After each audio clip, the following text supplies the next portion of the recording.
Papakita ko sa inyo kung paano ba linisin ang speaker. Ganito kadumi para maging ganito siya kalinis. Ito nga pala yung maduming speaker namin na lagi namang ginagamit, kaso maalikabok lang talaga sa bahay kaya ganyan.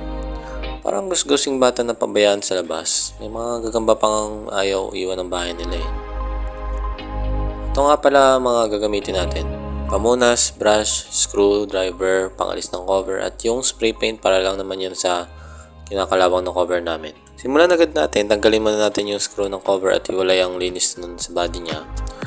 Yung mga 6 na tornilyo yan sa harap, pero yun lang naman yun. Tapos pwede na natin tanggalin ang medyo makalawang niyang cover.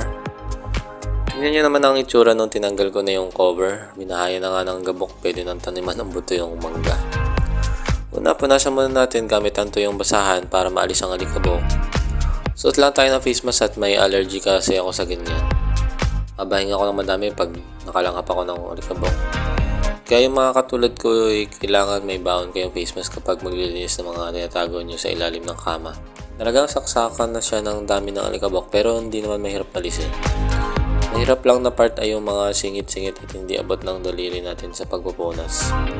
Pati na yung mga butas na pinagsutan ng tornilyo, di ko na din malinis ng ayos. Para naman dun sa aluminum fins niya, gamit tayo ng toothbrush yung hindi na ginagamit ha. Baka gamitin nyo dyan tapos pagkatapos gamitin nyo pa paglilinis ng ngipin. Tapos linisin natin ng maigi ang mga singit-singit para sigurado na tayo sa ginagawa natin. Tapos yung mga butas sa mga gilid-gilid, gamitin natin ng toothbrush para magandang linis. Tapos yung cone, damay na natin. Di ko naman pwede diinan yan sa cone, kaya gumamit na lang ako ng toothbrush. Malambot to kasi yan, baka masira ko pa. Sayang naman. Kayo ba, ganyan din ba paglilinis nyo o di nyo na ginilinis yan? Ayan, medyo mas malinis na siya tingnan kaysa naman nung una. Di ko nga lang alam kung paano pa siya tumutunog sa kapal ng gabok niya. Gamit din ng brush para sa paglinis ng butas niya, pati na yung ilalim, punasan natin.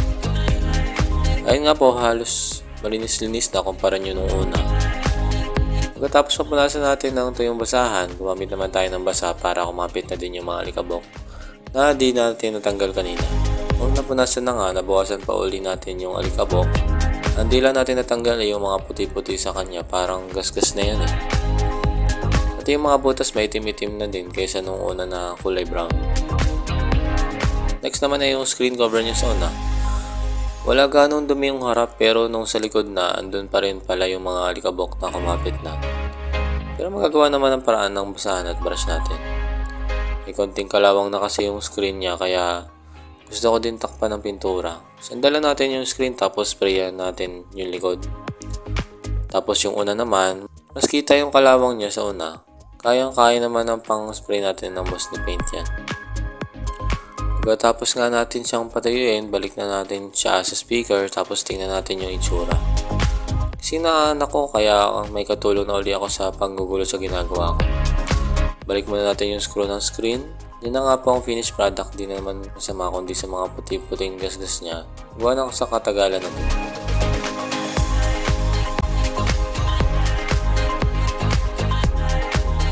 Ay pang umalis na ako para ma-videohan ko yung speaker ng ayos hanggang sa mapapayag ko na nga. Yun na muna, salamat sa panonood, hanggang sa muli.